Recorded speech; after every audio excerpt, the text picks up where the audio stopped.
and be saved. And I want you to take that message. Look where we've come today. We're to a place now where there are churches where gay people, straight people, transgender people, black, white, yellow, green, purple. We live in a time and age where we can do this. 25 years ago, they were excited. They told their friends what God was doing, and they were asked to resign their positions. Think about it. Oh man, if we were asked to resign something, then we rethink, was it God or not? Think about it. But they chose, despite all odds, that they would follow the will of God. I'm thankful for people that listen to God, and even though people don't, God told me that when we started Impact. He said, are you going to be a people pleaser or a God pleaser? There's a difference between Moses and Joshua. Amen. Moses wanted to do what God wanted to do, but he listened to his people. Joshua was willing to forsake all and go, just because God said go. And he knew that it would happen just because of God's word. So without further ado, I'm going to bring our evangelist, Evelyn Shea, and her wonderful, amazing husband, Teacher Dennis. Come on.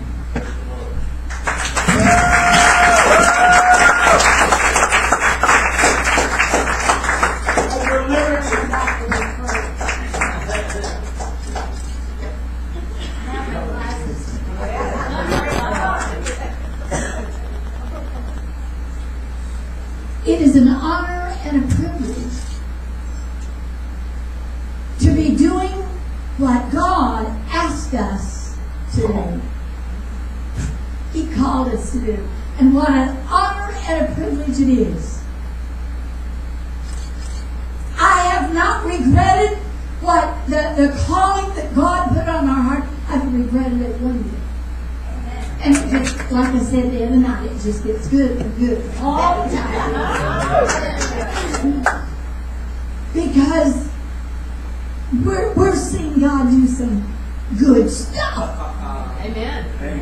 We're seeing people that will literally take the Word of God, and when He says, whosoever will, let him come. I know whosoever.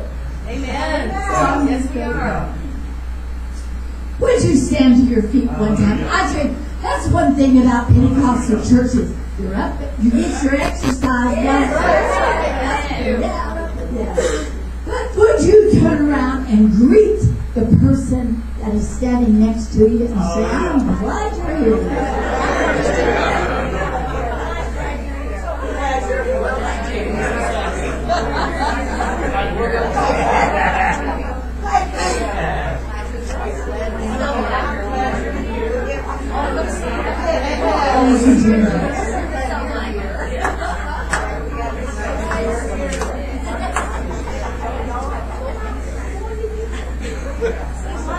Okay, you may be seated.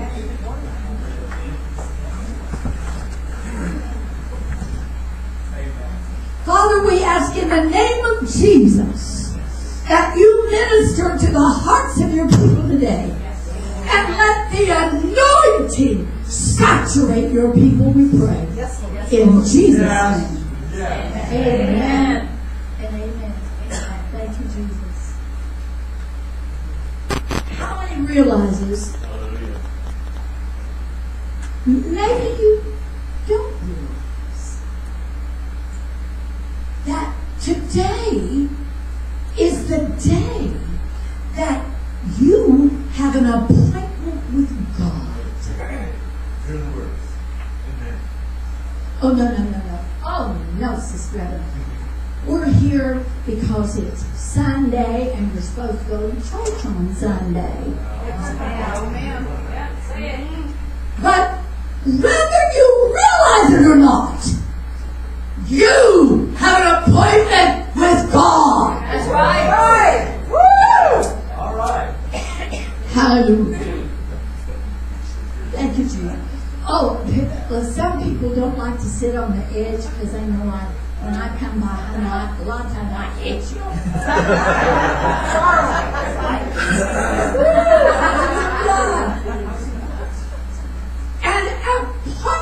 God simply means an encounter. How many feels like you've already had an encounter with God? An encounter means to meet face to face and to meet suddenly. Oh, that's what I like about God. Honey, you never know when He's going to show up. Sometimes He just shows up suddenly. That's right. And I remember one time when Moses was running for his life. He'd been in Egypt. They were going to kill him. So he ran into the wilderness. And it was in that wilderness that he had an encounter with God. Yes, he did. He came face to face with God. And God said, Moses, I want you to go back to Egypt. Oh no, Lord. They're going to kill me. And He said, but I am going to use you to deliver my people. Oh, I don't know how much he argued. But I tell you, when you know God, how in the world can you possibly say, no? That's right. That's right. What an honor and privilege it is. When God took me to my first conference with those people, and I did not know what I was going to preach. God, what am I going to preach? Because I thought there had to be some kind of a special message for those folks. Because one of my minister friends, when I said, if you were invited to preach to a group of gay people, would you go? And he said, oh yeah. That'd give me an opportunity to preach to losers. So I thought, well, God's going to help me to set them free. And you know what happened? God set me free.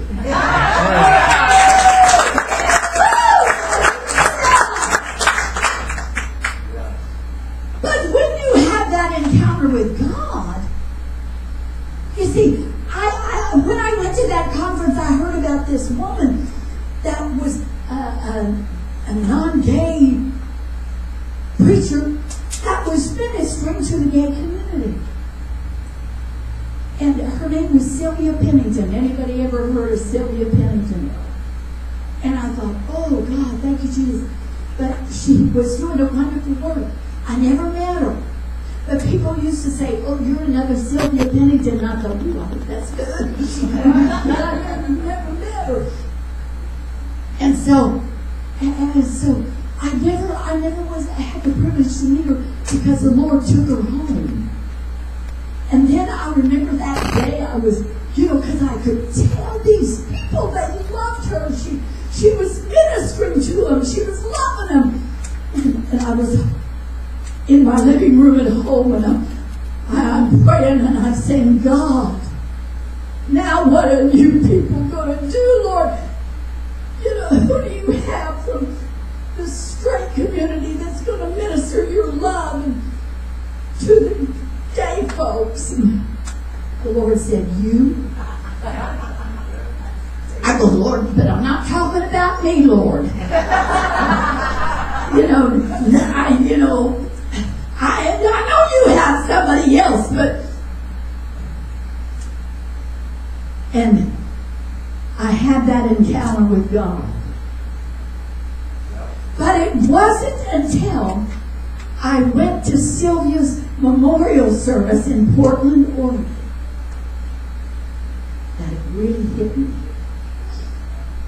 And I'm sitting there listening to what the people were saying. And all of a sudden, it was like I looked up and I saw this mantle coming down. And I said, God, don't let this mantle fall on the ground. Wrap it around me. I stood to my feet in that memorial service and I said, yes, Lord, I'll do it.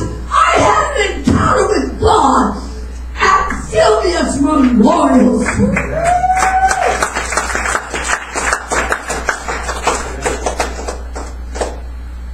And you see, God shows up and we have an encounter with Him.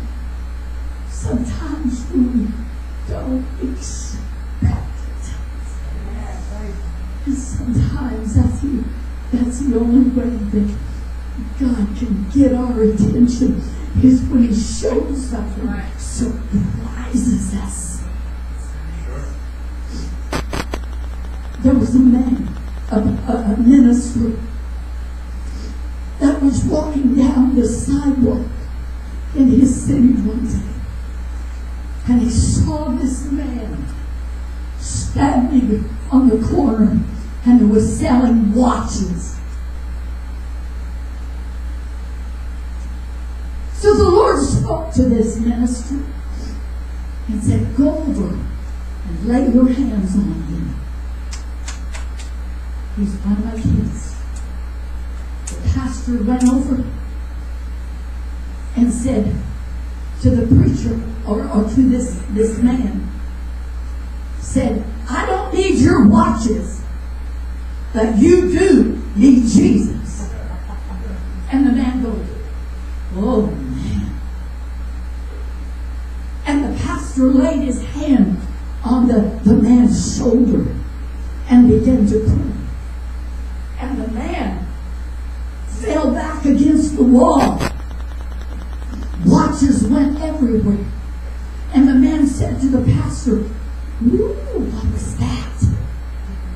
And the pastor said, it's God. He said, God is seeking you out today. And this man told this pastor, I am a Pentecostal preacher, but I walked away from God. And you see, that man surrendered his life anew and afresh to God on that street corner. He was there to sell watches, but he met Jesus. He had an encounter. He came face to face with Jesus. He was restored to his ministry. That day, he had an encounter with God. Let me tell you, children of God, when God taps you on the shoulder, ooh, oh, yeah, you know, when I was praying about this message, the Lord spoke to my spirit and said, there are going to be those in service that is going to have an encounter with me that have been trying to get away. You can't get away from God when that's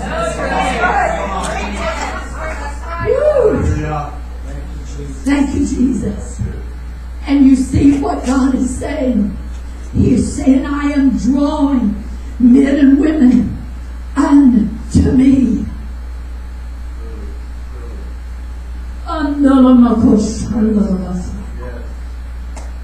Not too long ago, we were getting ready to go for a meeting. And I thought, well, I better go get my nails done.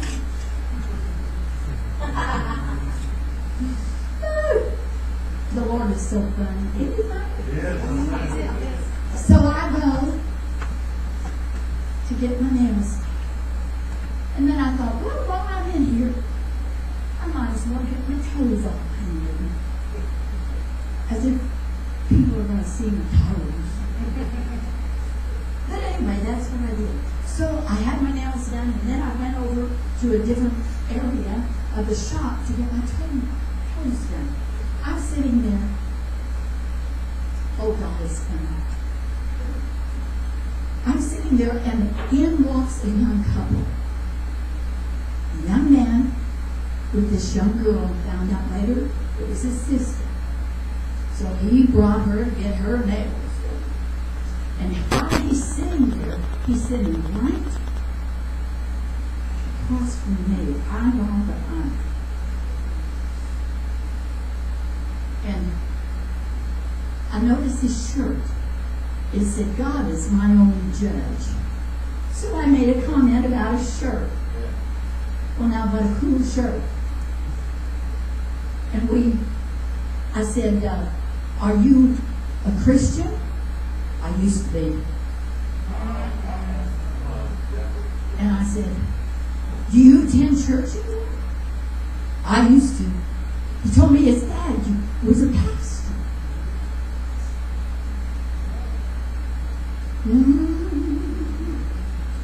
I don't care where you go, you can be in a nail shop and have an encounter with God. That's right.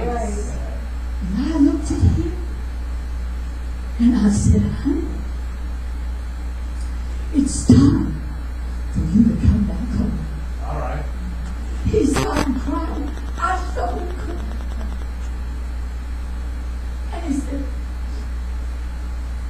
I used to be your leader in my dad's church. Yeah. Think about it.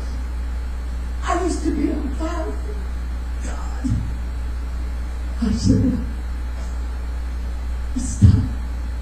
He said, I'm coming home. Yes. And you know what? I'm sitting there, getting my toes all painted. And I'm just so caught up in ministering to this young man. I put my feet in my shoes and my clothes weren't dry. There you go.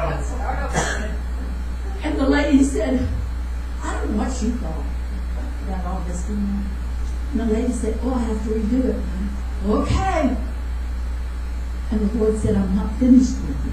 Yeah. Yeah. Mess up your toes so you have to sit here and minister to this young man that I brought in. He said, I wandered a long way from God. He said, I've been into all kinds of stuff. He said, I've been in prison. I said, God don't care. Where have you been? He doesn't care what you've done. He's just saying, come on. Come on. Hallelujah. Hallelujah. Hallelujah. Praise God. Praise. And he said, I'm coming home. He said, I can't hardly look. Tell my dad Amen. Amen. about you. And he said, finding him, finding God Yeah. of all places in a nail shop.